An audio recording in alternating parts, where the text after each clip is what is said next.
спасибо за то, что вы пришли к нам сегодня на спектакль, за ваши искренние эмоции, аплодисменты. И хотим попросить вас о небольшой помощи. Дело в том, что у нашего мастера, у Никиты Сергеевича Михалкова, скоро день рождения. Здравствуйте.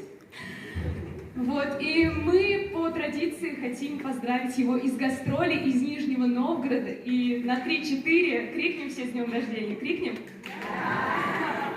Дорогой Никита Сергеевич, мы вас очень сильно любим. Нижний Новгород поздравляет вас с днем рождения! С днем рождения! С днем